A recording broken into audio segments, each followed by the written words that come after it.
What's up, YouTubers? Welcome back. Today we're taking a look at a 2017 first generation Steel Knight PANGU. And as you can see, he comes with this miniature pilot, and he's in a 1/24 scale. And what I mean by that is, let me bring in a 1/18 scale figure to show you for comparison. And now you can see the size comparison, or just how small he really is compared to a 1/18 scale figure. And this mech is built for the smaller of the two figures. Of course, back in 2017, they hadn't even started making 1/18 scale yet.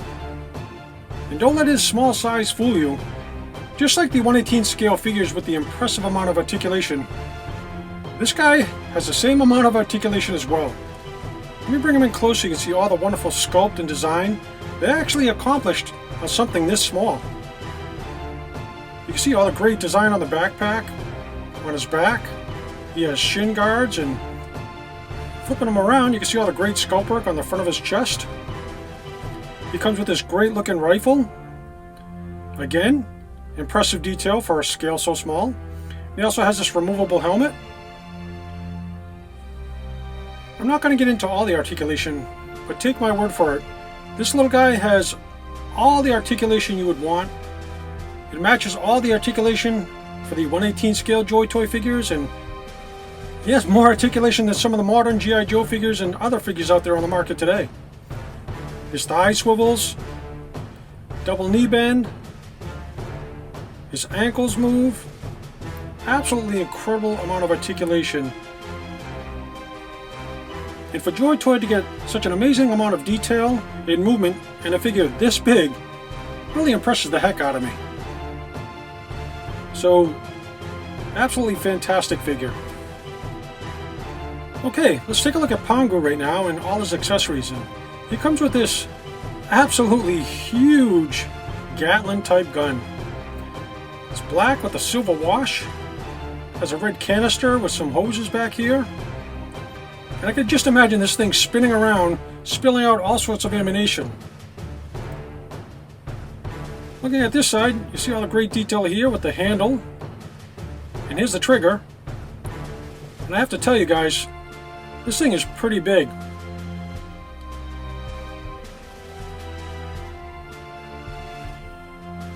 For a second accessory, he comes with this really large war hammer. Now, this hammer itself is, as you can see, is just as tall as PANGU is, which I think is absolutely fantastic. And I'm kind of a sucker for war hammers. There's great detail up at the top, and it comes in the same black and silver gunmetal wash that the gun does. Coming down to the bottom, there's some detail here with some red paint. And you'll also notice there's two pins right here. And that's to pin into the hand of PANGU when he's holding it. And I could just imagine the fear of the enemies when they see this thing being swung at them. Let's take a look at the star of the show here, PANGU. And as you can see, from head to toe, he is absolutely detailed. I love the blue wash and the gunmetal highlights. He has a red sensor right here, and a couple more red sensors on either of his shoulders. Coming down, you can see all the wonderful detail down to his knees, all the way down to his toes.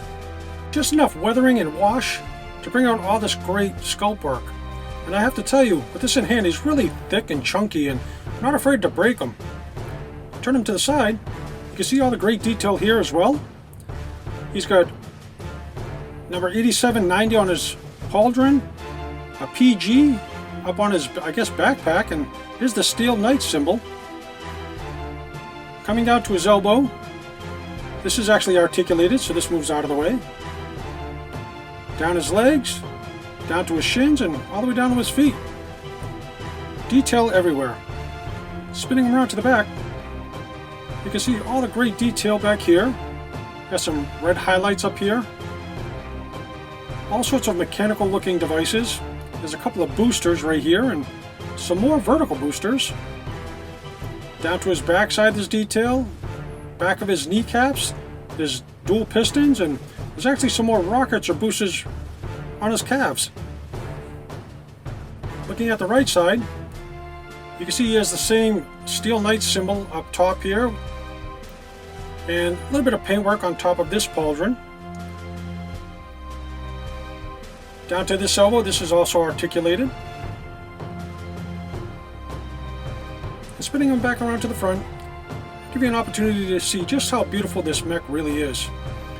In hand, he's really thick and chunky, and he's probably the thickest mech I have in my collection.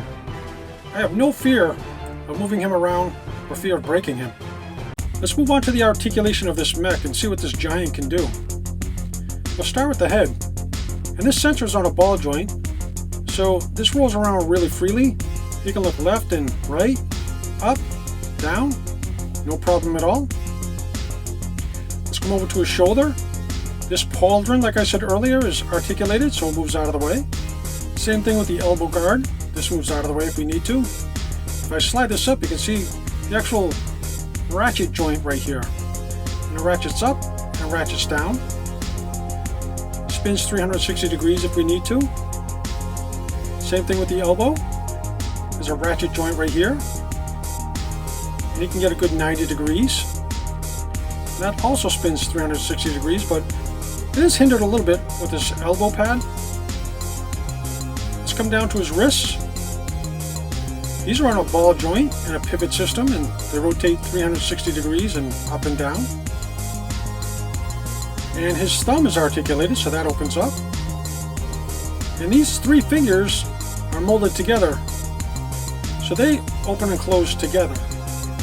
And right there in the center, I don't know if you can see that little hole, and that's for the pin on his warhammer.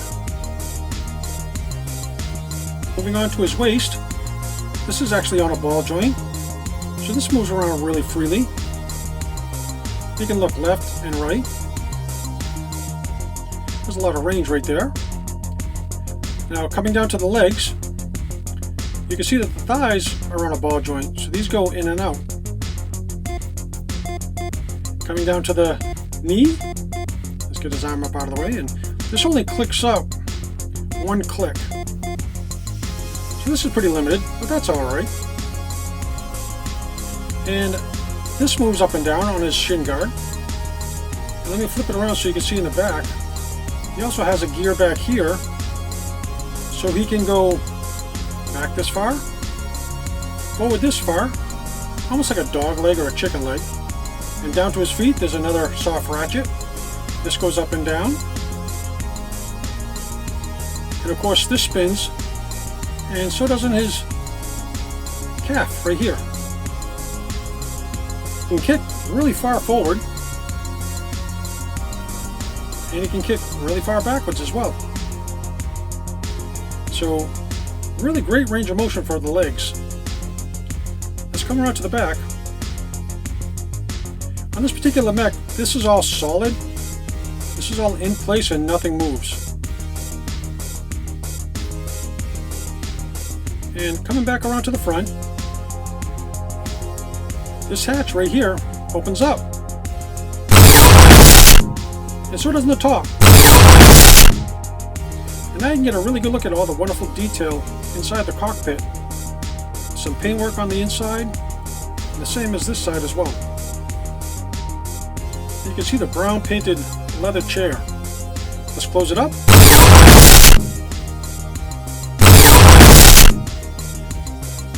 So for one of Joy Toy's first generation steel knights, there's absolutely great articulation and sculpt work on this mech.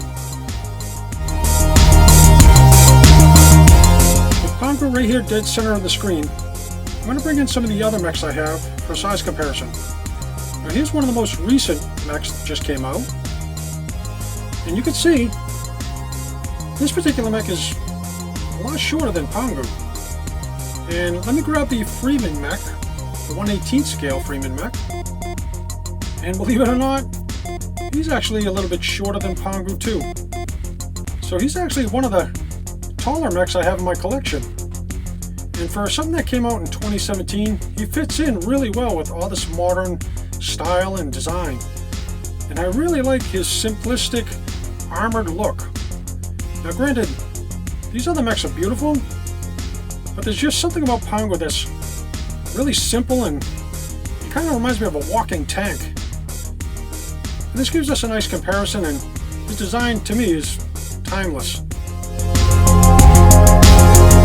Now I've gone ahead and opened up the cockpits of both these mechs, and right here in the Freeman mech, you can see all the room that's made for this 1/18 scale driver.